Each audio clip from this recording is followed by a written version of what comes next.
चलिए उठिए, काढ़ा पी लीजिए, आपका बदन दर्द ठीक हो जाएगा।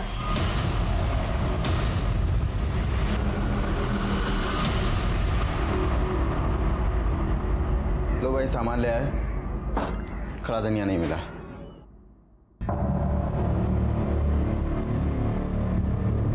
क्या हुआ? हम जब से बाहर से आए हैं तब से देख रही बहू अंदर बैठी रो रही है। अरे हम तो पूछ पूछ के थक गए, कुछ बताती नहीं। तुम ही जाकर देखो क्या हुआ है। पकड़ो, हम देखते हैं। अरे क्या हुआ? काहे रो रही हो? अब देखो, ये मत कहना कि घर की याद आ रही है।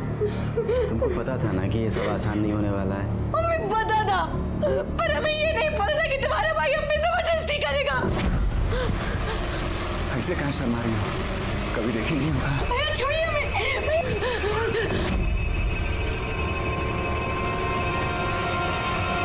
पागल हो रही है क्या?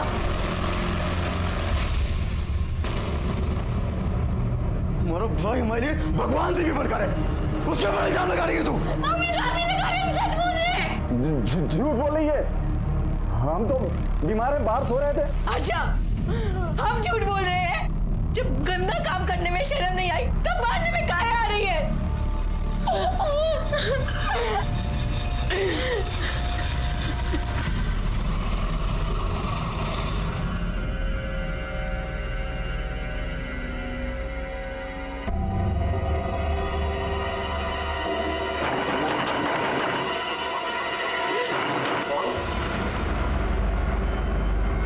पापा, तुम कौन है? क्या लेने आई हो अब यहाँ? पापा, हमें अंदर आने दीजिए। पापा देखिए, उसे अंदर आने दीजिए। हम आपके हाथ जोड़ते हैं। अब और कितना तमाशा करेंगे आप? बेटी है हमारी, हमने कहा ना, उसे अंदर आने दीजिए।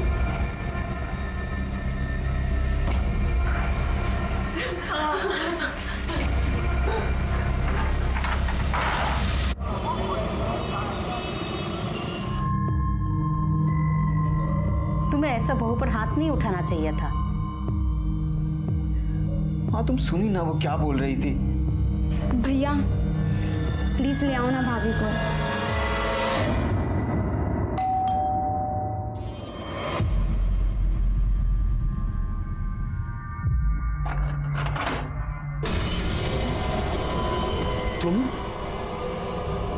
तुम यहाँ क्या करने आए हो? चले जाओ यहाँ से, नहीं तो यही जिंदा जमीन में गाड़ देंगे। निकलो निकलो यहाँ से। अरे ये क्या कर रहे हैं? भगवान के लिए बस कीजिए। ये दामाद जी है हमारे, जो हुआ सो भूल जाइए। हमारी बेटी की जिंदगी बर्बाद मत कीजिए। हम रुक्मणी को लेने आए। रुक्मणी को लेने आए? दोबारा ये देखिए, एक बार मेरी बात मान लीजिए। रुक्मणी के लिए, मेरे लिए।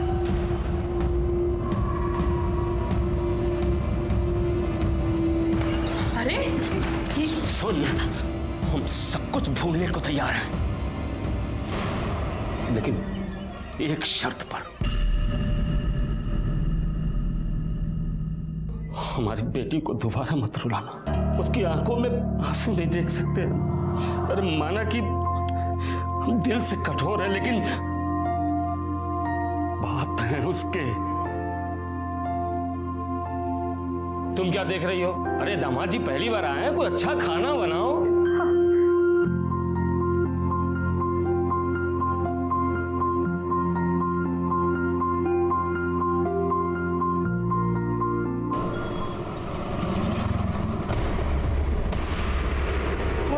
अरे आग लग गई, आग लग गई, आग लग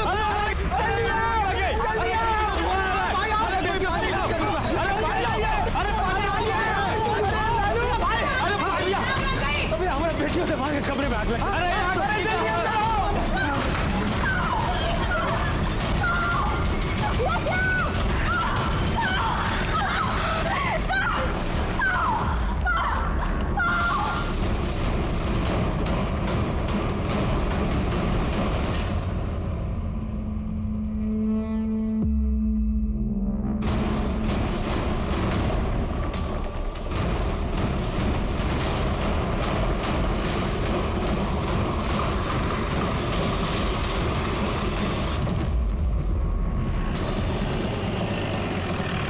चलिए चलिए पीछे सर 2 लोगों की बॉडी थी, मनोज और रुक्मणी। काफ़ी बुरी तरह से जल गए थे। मनोज की तो मौका वारदात पर ही मौत हो गई। रुक्मणी को हॉस्पिटल भेज दिया गया। ये रही सर मनोज की बॉडी।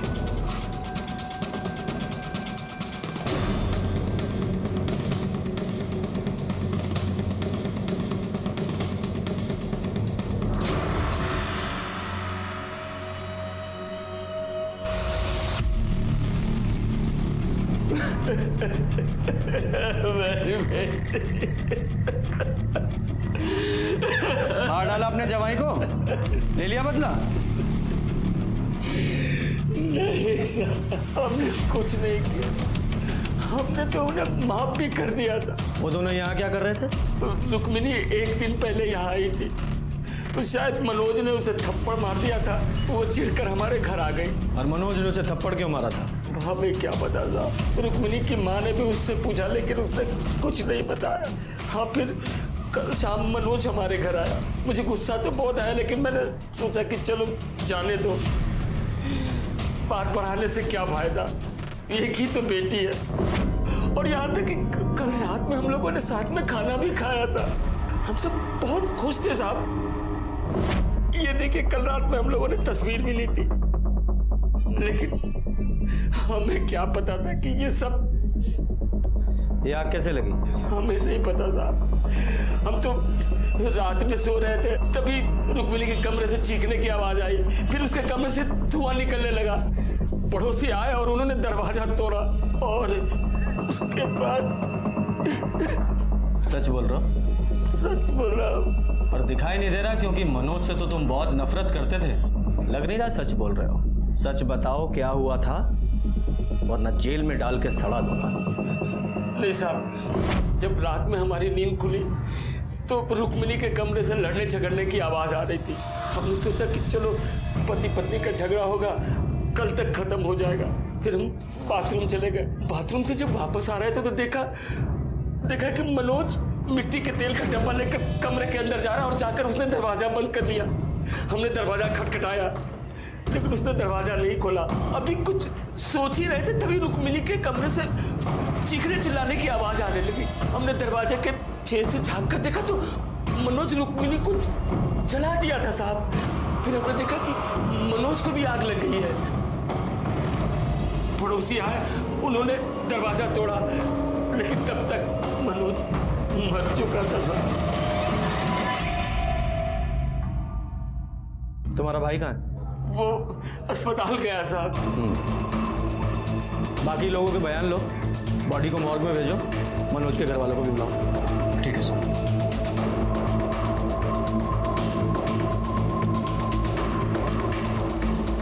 साहब, एक मिनट बात करनी है आपसे।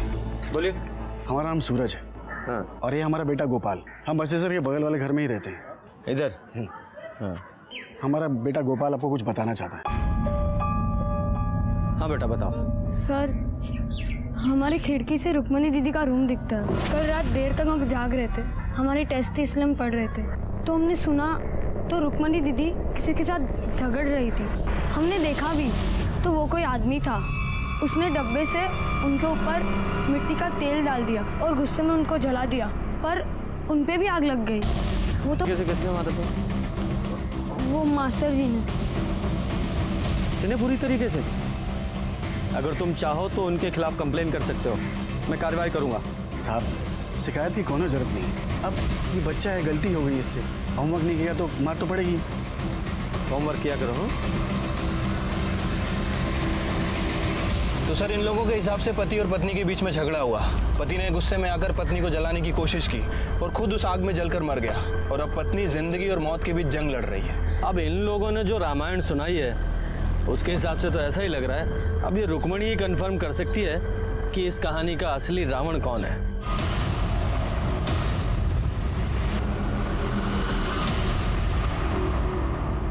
सर, रुक्मणी कुछ भी बता नहीं सकती। वो कुछ बोलने की हालत में है ही नहीं। उसका बदन पूरी तरह से जल चुका है, अभी बेहोश है। अगर वो होश में आ भी जाए तो भी उसे ठीक होने में काफी समय लगेगा। देखिए ना साहब, क्या हालत कर दी हमारी बेटी की। ये सब हमारी गलती है। नहीं हम उसे घर में आने देते, नहीं वो ये सब करता। अच्छा हुआ कि राक्षस चलकर मर गया, वरना हम उसकी जान ले लेते। जब ये सब कुछ हुआ आप कहाँ थे? अपने घर में थे साहब, हमें तो अभी इस बारे में पता चला है और हम तो इस रिश्ते के पहले से ही खिलाफ थे। अब देख लीजिए बड़ों की बात ना मानने का क्या नतीजा होगा। यादव जी, ये मनोज के घर वालों को इन्फॉर्म किया? हाँ, उन्हें मॉक रूम बुलाया।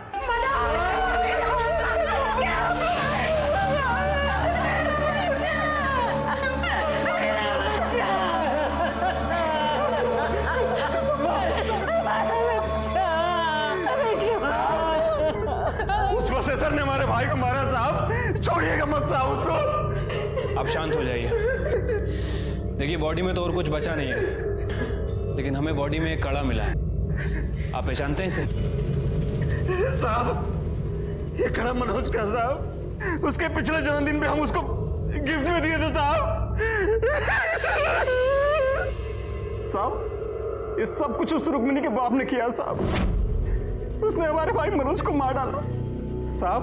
मंदिर में देखा था ना आपने, कितना गुस्सा भरा था उसके अंदर। और उसके बाद मनोज जिस कंस्ट्रक्शन साइट पे काम करता था वहां अपने गुंडों के साथ पहुंच गया था। वो तो ठीक टाइम पर मैं और कुछ लेबर आए तो बीच बचाव किया, नहीं तो हमारे भाई को उसी दिन मार डालता वो साहब। जब इतना गुस्सा भरा था तो अचानक मान कैसे गया वो? जब इस बसेसर ने मनोज के साथ कंस्ट्रक्शन साइट पे मारपीट की थी तो आप लोगों ने पुलिस कंप्लेन क्यों नहीं की? हमने उससे कहा था बात ना बढ़ाए, रिश्तेदारी वाली बात थी। अब बेटी भाग जाएगी तो गुस्सा तो आएगा ना।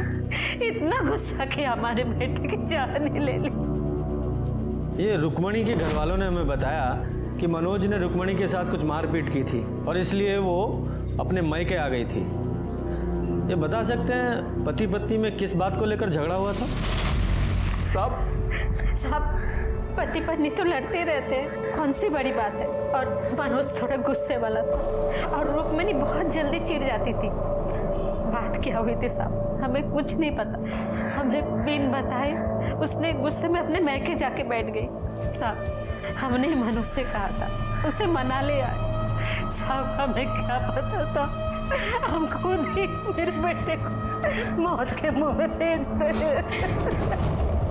क्या फिर से नौकरी छोड़ दी? तुम्हारे पैर में चक्री लगी है क्या? किसी नौकरी पे टिकते ही नहीं हो।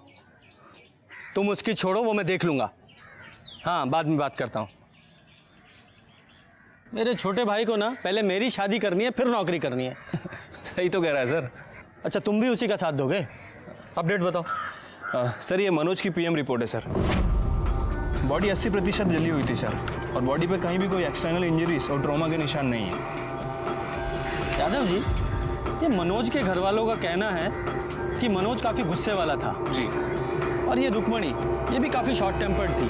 तो हो सकता है उस रात रुक्मणी और मनोज का झगड़ा हुआ हो और गुस्से में मनोज ने रुक्मणी को जला दिया और गलती से उसी आग में खुद जलकर मर गया। तो इस हिसाब से रुक्मणी विक्टिम और ये मनोज कल्प्रिट। पुरानी कहावत है जो दूसरों के साथ बुरा करता है वो खुद मुसीबत में पड़ जाता है, और इस केस में भी हमें कुछ ऐसा ही लगा था। सर्कमस्टेंशियल एविडेंस और गवाहों के बयानों के बाद हमें यकीन हो गया था कि असली गुनहगार मनोज त्यागी ही था। उसने ही अपनी पत्नी रुक्मणी को जलाकर मारने की कोशिश की थी, जिसमें वो खुद जल गया था।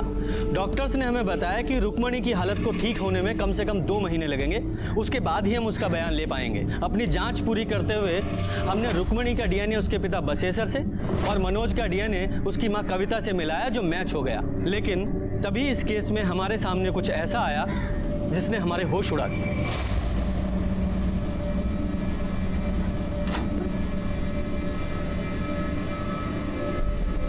सरोज, जल्दी नीचे आ सरोज। अरे कहाँ रह गई थी सरोज? जी अम्मा जी, वो हम छत पर ना कपड़े सुखा रहे थे। अच्छा सुन, बाहर बिरजू आया है, उसका हिसाब देख ले जरा, ठीक है? अच्छा सुन, 1 मिनट रुक। मुझे लगता है थोड़ा हिसाब उसका और बनेगा, तो तू एक काम कर, तू ये सारे पैसे ले जा, ठीक से हिसाब कर और बचे हुए पैसे लेके आ। चल जा। काय टुकुर टुकुर देख रही है? बाहर जा। जा अपना काम कर। अम्मा जी, हम कह रहे हैं ये लड़की कुछ ठीक नहीं लगती हमको। अरे बेफालतू का ना सब पे शक करता रहता है, अच्छी लड़की है वो। बताइए। 12 बोरी आलू की लेकर के आया हूँ और अपना 1 बोरी अदरक। एक सेकंड, 1 मिनट।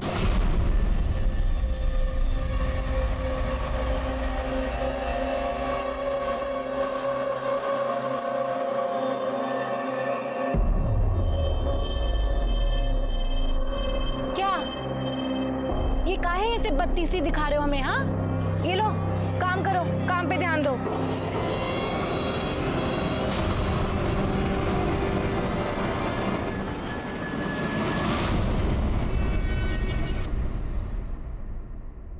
सर, बिहार के बलुआ गांव में एक जवान लड़के ने एक लड़की के साथ मिलकर वहां रहने वाली विधवा के घर लूटपाट की और उसके बाद उसकी हत्या कर दी।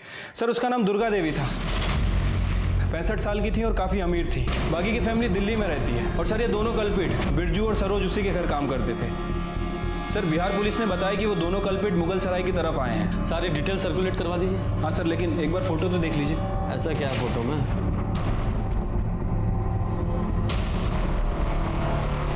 ये तो रुक्मणी जैसी लग रही है, लेकिन वो तो हॉस्पिटल में है। ये बिहार में कैसे हो सकती है? यादव जी, ये रुक्मणी की फाइल निकालो।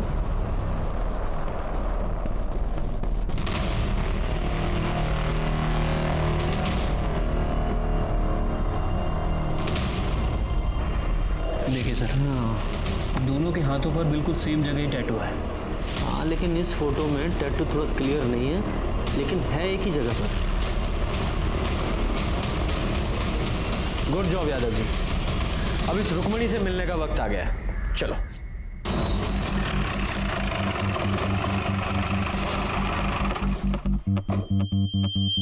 सर, आप ये सही नहीं कर रहे हैं। देखिए, हमें पता है हम क्या कर रहे हैं। इतनी मुश्किल से तो ये ठीक हो रही है।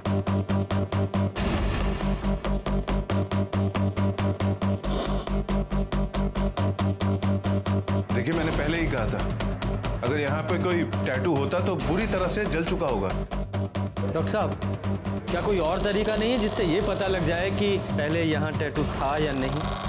जी नहीं, क्योंकि स्किन के पिगमेंट्स जल चुके हैं। अब इसे पता लगाने का कोई तरीका नहीं। एक तरीका है, बिहार चलना होगा। शायद वहीं चलकर इस सरोज और रुक्मणी की पहेली सुलझे।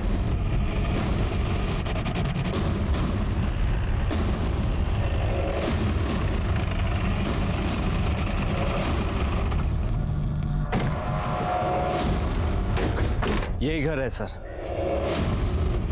और ये पुलिस वाले यूपी से आए हैं साहब। तुमने जो बयान हमको दिया था, तुम्हारे मुंह से सुनना चाहते हैं। वो क्या है कि तुम्हारे अम्मा जी के कातिलों का पता लगाना है ना। छोड़ना मत साहब उनको। हमारी अम्मा जी बहुत अच्छी थी साहब, बहुत अच्छी थी हमारी अम्मा। ये सरोज यहाँ कब से काम करती थी? साहब कुछ 35-40 दिन हुए होंगे साहब। बहुत पढ़ी लिखी थी साहब और एकदम सीधी सादी लगती थी। अम्मा जी का तो बहुत ही ख्याल रखती थी और अम्मा जी भी उस पर बहुत भरोसा करते थे साहब। और ये बिरजू? अम्मा जी का जमीन का बटाई होता है ना, तो बिरजू ही देखता था, यहाँ आता जाता रहता था साहब। वो हिसाब किताब भी सरोज ही देखती थी।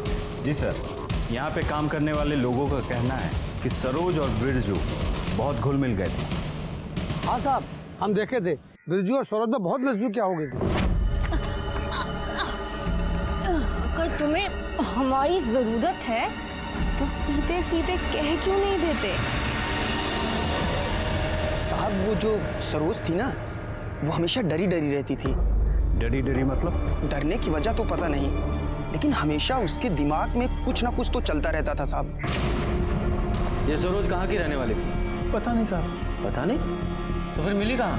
हम वो अप्रैल में पटना गए थे, आके देखा तो यहाँ काम कर रही थी। आपने सरोज के बारे में बाकी गांव वालों से बात की?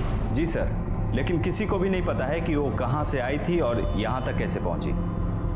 साहब, हम एक चीज हमेशा देखते रहे कि जब भी अम्मा जी लाकर खोलती थी ना, तो उसकी आंख खुल जाती थी। सच में हम कह रहे साहब कि सब कुछ उसका ही किया धरा है। बिरजू को भी उसी ने फंसाया साहब। साहब, वहाँ अम्मा जी का लाश लाकर के पास पड़ा था और उस वक्त लाकर खुला था साहब।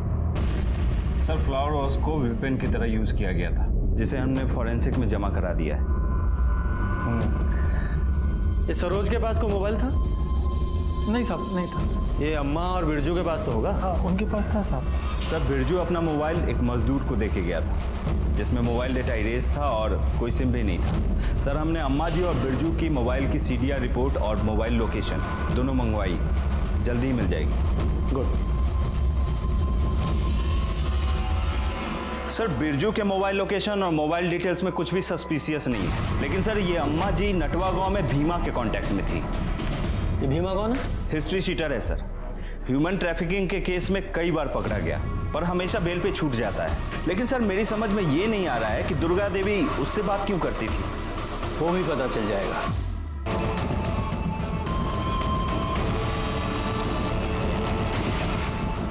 सर यही घर है भीमा का।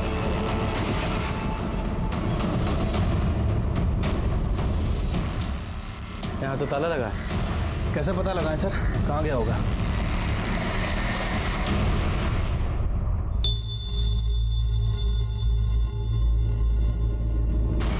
तुम भी माओ, रुको।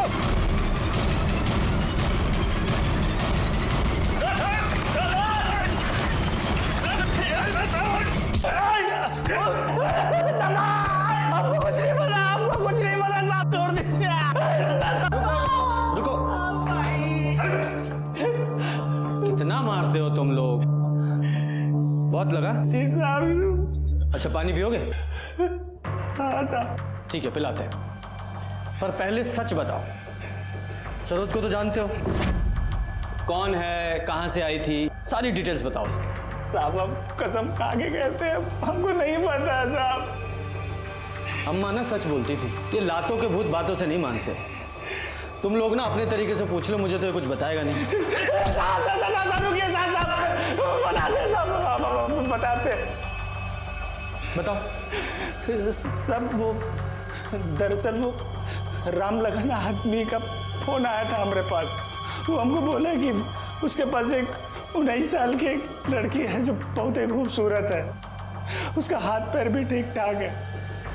तो साहब 1 लाख में हमारा डील फाइनल हो गया। उसके बाद साहब हम 5 दिन अपने साथ ही रखे नटुआ गांव में, बस इतना ही साहब।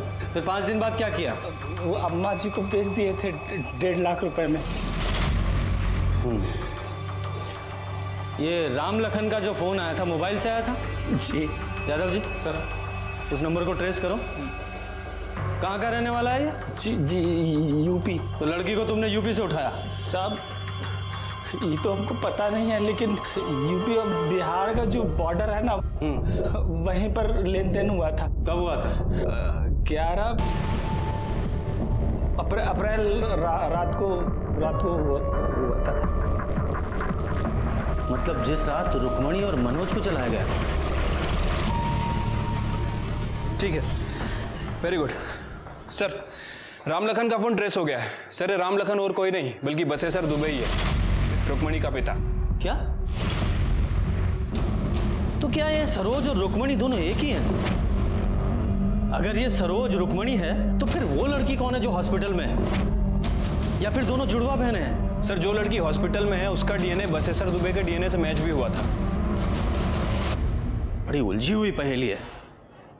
सबसे पहले ना ये मुगल सराय जाकर इस बसेसर से बात करनी पड़ेगी। यादव जी इस बसेसर की पूरी जन्म कुंडली निकालो। जी।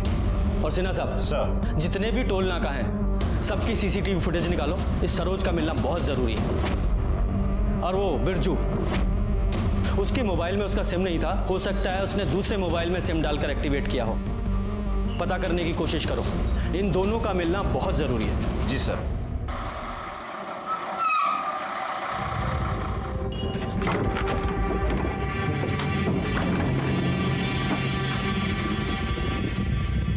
सुनिए, हम ऐसे कब तक इधर उधर भागते रहेंगे? हम जाने ये सब कब खत्म होगा। देखो तुम ज़्यादा परेशान मत हो, बस थोड़ी देर का तो बात है। हम आज रात को बनारस से गाड़ी पकड़ेंगे, उसके बाद निकल जाएंगे। फिर हमको तो कोई टेंशन नहीं है वहाँ पे। चलो अब हमें बहुत भूख लग रही है और हमारा गला भी सूख रहा है। गला तो हमारा भी सूख रहा है, लेकिन करें क्या? एक काम करो, आओ तुम इधर आओ, तुम यहाँ बैठो, हम तुम्हारे लिए कुछ खाने को लेकर के आते हैं। जाना मत यहाँ से कहीं।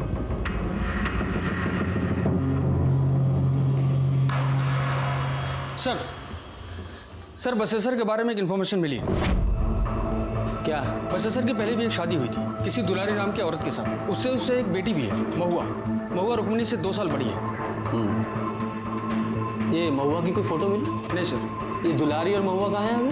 सर दुलारी अभी भी अपने गांव अजवारी में है और बसेसर भी वहीं का रहने वाला है। जब हमने दुलारी से महुआ के बारे में पूछा तो उसने कहा कि वो अपने किसी रिश्तेदार के यहाँ कानपुर गई है, वहीं कहीं मेट का काम करने। लेकिन जब हमने कानपुर में पता किया सर तो पता चला कि महुआ कानपुर पहुंची ही नहीं। कब की बात है? सर अप्रैल के पहले हफ्ते की। मतलब 11 अप्रैल से पहले भी बहुत सी चीजें हुई थी। आप काहे नहीं खा रहे? अरे तुम खाओ, हम उधर ही कुछ खा लिए थे, पेट भरा है हमारा। बस कितने बजे का है? शाम को 8 बजे का है। तुम खा के थोड़ा सा रेस्ट कर लो, हम तुमको जगा देंगे। कैसा गंदा मजाक कर रहे हैं आप साहब? एक तो हमारी बिटिया अस्पताल में पड़ी है वैसी हालत में, और आप कह रहे हैं हम अपनी बेटी को बेच दिए बिहार में। पूत को तो कपूत बनते सुना है, लेकिन बाप को पशु बनते पहली बार देखा है। एक बात बताओ, अगर तुमने अपनी बेटी को नहीं बेचा तो वो नटवा के हिमा से फोन पर क्या बात करते थे? झूठ मत बोलना, तुम्हारे सारे कॉल रिकॉर्ड्स हैं हमारे पास। मना क्यों करेंगे? उससे हमारी बात होती थी, हमारे बचपन का दोस्त है, तो कभी कभार फोन पे बात हो जाया करती है। लेकिन इसका मतलब ये थोड़ी है कि उसे हम लड़की बेचें, मतलब अपनी बेटी को। तो फिर ये भीमा ऐसा क्यों बोल रहा था? कहा है कि उसका दिमाग खराब हो गया, साथ में आप लोगों का। क्या बकवास कर रहा तू? अरे आप ही लोग ना वो टेस्ट करवाए थे और बोले कि जो बेड में लड़की है वो हमारी बेटी है। हमारी एक ही बेटी है, और सरोज कौन है हम नहीं जानते हैं। तुम्हारी एक और बेटी है ना, महुआ, वो कहाँ है? हम नहीं जानते हैं उसे।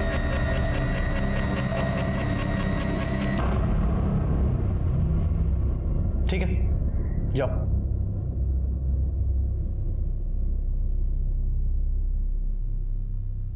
यादव जी।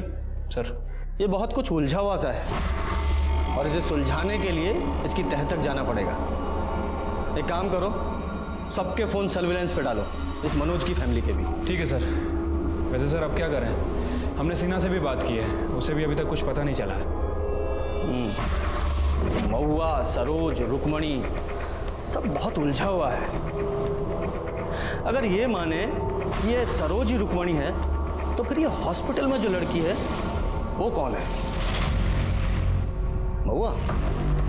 सर रुक्मणी की तबीयत पहले से बेटर है, बीच बीच में होश भी आ रहा है उसे, मगर उसके वोकल कॉर्ड्स बुरी तरह से झुलस चुके हैं। अगर उसने बोलने की कोशिश की तो काफी नुकसान हो सकता है। मतलब उससे बात ही नहीं कर सकते? जी नहीं। इस लड़की का डीएनए इसकी माँ फुलवा से मैच कराई है। जी। हो सकता है इसी से कहानी में कोई नया मोड़ आए। आज हमारा बेटा 24 का हो जाता, शादी के बाद उसका पहला जन्मदिन। माँ, अब रो मत, आप भी तो हमारी हिम्मत हो।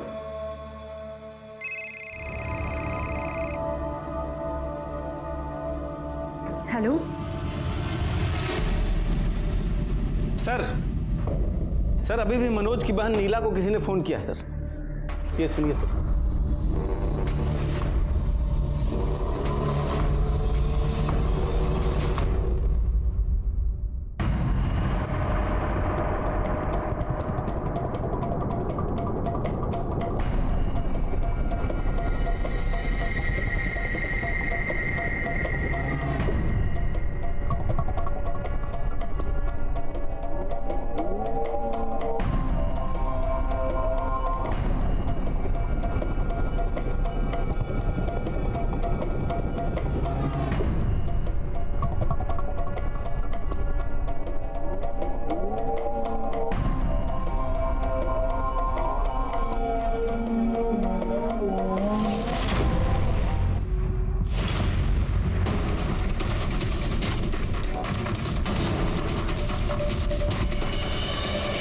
कैसी हो? यार नहीं रहे। सरोज, ले चलो इसे।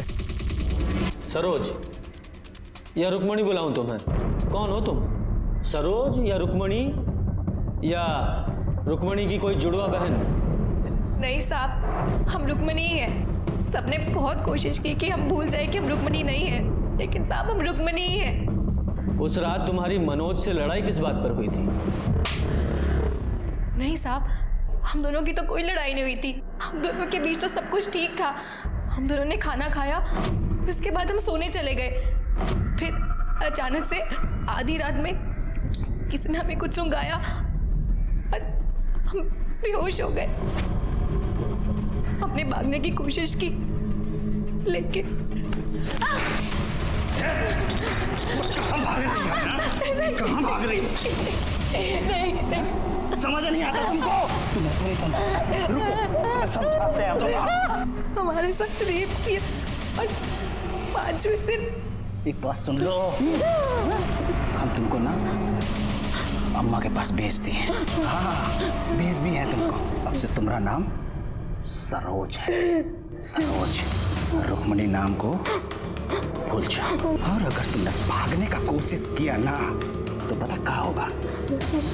जो पूरा गांव का मर्द लोग है ना, वो तुम्हारे ऊपर छोड़ देंगे। उसके बाद तुमको और तुम्हारे मनोज को, दोनों को गोली मार देंगे। अम्मा जी बहुत अच्छी इंसान थी, वहां में कोई परेशानी नहीं थी। पर साहब, हम वहाँ कैसे रहते? हमें तो अपने पति के पास जाना था। हम मनोज से बहुत प्यार करते थे साहब। हमारे पास कोई फोन भी नहीं था जिससे कि हम मनोज को फोन कर सके। वहाँ हर वक्त हम पर सब लोग नजर रखते थे साहब। ऐसा लगता था जैसे हमें वहाँ कैद करके रखा हो। फिर हमें एक आदमी मिला वहाँ पे, बिरजू नाम का। वो अम्मा जी की जमीन पे बटैये पे काम करता था। हमने उससे जानबूझकर दोस्ती की। हमने बिरजू से कहा कि हमें यहाँ से भागना है। उसने कहा उसके लिए हमें पैसे चाहिए होंगे। हम दोनों ने मिलकर एक योजना बनाई कि तिजोरी से सारे पैसे निकालकर हम भाग जाएंगे।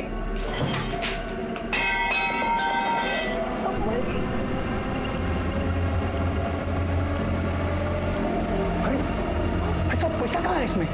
तुमने कहा बहुत सारे पैसा है।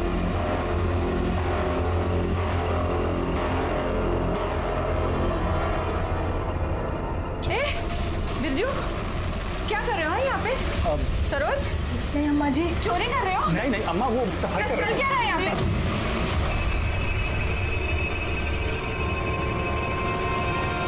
और हम बेहोश हो गए। बिरजू वो बैग लेकर भाग गया जिसमें सारे पैसे थे। फिर हमने एक आदमी के फोन से नीला को फोन किया।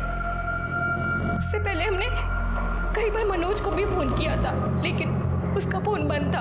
ऊपर से बिरजू ने हमें मना किया था जब तक हम मुगल सराय ना पहुंचे तब तक हम किसी को फोन ना करें। साहब, हमारा यकीन कीजिए, हमने अम्मा जी को नहीं मारा। लेकिन पैसे तो तुम्हारे पास थे। हाँ साहब, जब बिरजू ने खाना खाने से मना किया तब हमें उसकी नीयत पर थोड़ा सा शक हुआ, तो हमने पैसे अपने पास छुपा लिए थे। मनोज ने तुम्हें किस बात पर मारा जो तुम मायके चली आई थी? उसके भाई राजेश ने हमारे साथ बलात्कार करने की कोशिश की। हमने मनोज को बताया भी साहब, पर उसने हम पे यकीन नहीं किया। सर, डीएनए रिपोर्ट आ गया है।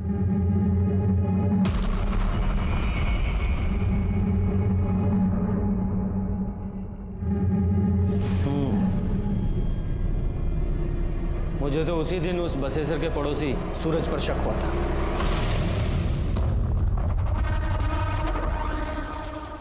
तुमने पुलिस से झूठ क्यों बोला? देखिए साहब, आप हमारे बच्चे के साथ ऐसे सवाल जवाब नहीं कर सकते। अच्छा, उस दिन तो तुम ही लाए थे ना इसे बयान दिलवाने के लिए। अब क्या हुआ? बेटा, झूठ बोला था ना उस दिन तुमने। सर, हमें कुछ नहीं पता था, हमने कुछ देखा भी नहीं था। वो तो पापा और बसेसर चाचा ने जो कहने को बोला था वो अपने आप को कह दिया।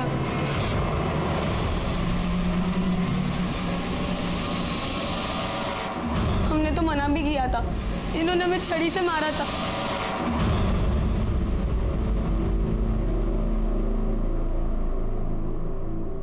तुम्हारे खिलाफ सारे सबूत हैं हमारे पास। अब फटाफट सारी सच्चाई बताओ।